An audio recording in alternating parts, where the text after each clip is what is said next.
Police have arrested a Texas teenager in the shooting death of his stepson this week. 18-year-old George Cody Wayman is charged with murdering 3-year-old Dominic Castro. Witnesses initially said the gun accidentally discharged as the boy was jumping on a bed, according to officials. But those witnesses reportedly later recanted, saying Wayman threatened the boy with the gun, telling him to stop jumping on the bed. Then Wayman allegedly shot the boy in the head. Officials say physical evidence corroborates with the witnesses' account. A pivotal Game 5 between the Tampa Bay Lightning and the Pittsburgh Penguins is now best of 3 series, and Pittsburgh hosting 2 of the possible next 3 hold the advantage. But that doesn't matter to Tampa Bay.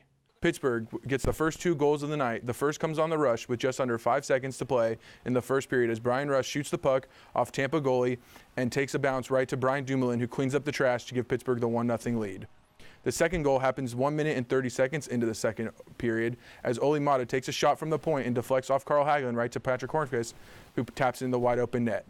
Down 2-1, Vladislav Namastenkov finds a wide open Nikolai Kucherov, who ties the game up with a quick wrister. Pittsburgh leading 3-2. Kucherov would tie the game up again after Tyler Johnson's shot bounces off the Pittsburgh goalie, and Kucherov takes the rebound around the net for the wraparound with under 5 minutes left in regulation.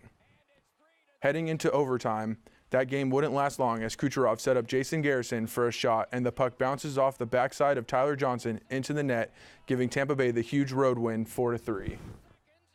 Game 6 now heads back to Tampa Bay with the Lightning having a chance to close out the series and head to the Stanley Cup Finals at home on Tuesday, May 24th at 5 p.m. Pacific Time.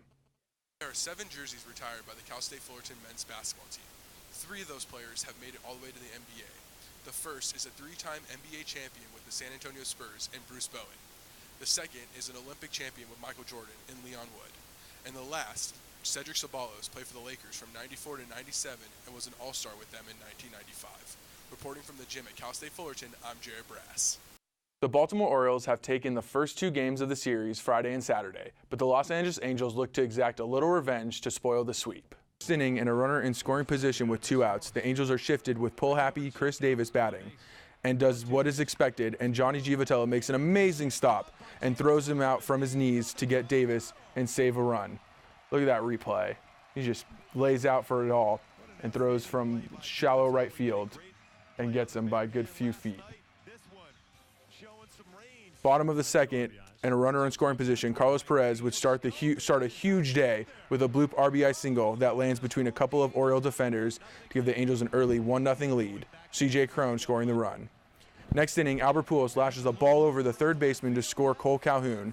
Mike Trout races to third, and Pujols hustles into second for an RBI double, giving the Angels an early 3-0 lead. Next batter, the hot-hitting Johnny Giovatella would continue his hitting streak to 11 games with an opposite field single to right to score Trout. Pujols would move up to third. Baltimore would get on the board with a 2-run homer by Jonathan Schoop. That would be the only mistake that Jared Weaver would make all game into the second bullpen. Speaking of home runs, Perez would end his huge day with a 3-run shot off a 96-mile-an-hour fastball by Dylan Bundy, giving the Angels the 10-2 win, avoiding the sweep at home. Orioles have Monday off and will be back on the field Tuesday with a game at the Houston Astros at 5 p.m. Pacific Time. The Angels will be at the Texas Rangers on Monday night at 5 p.m. Pacific Time.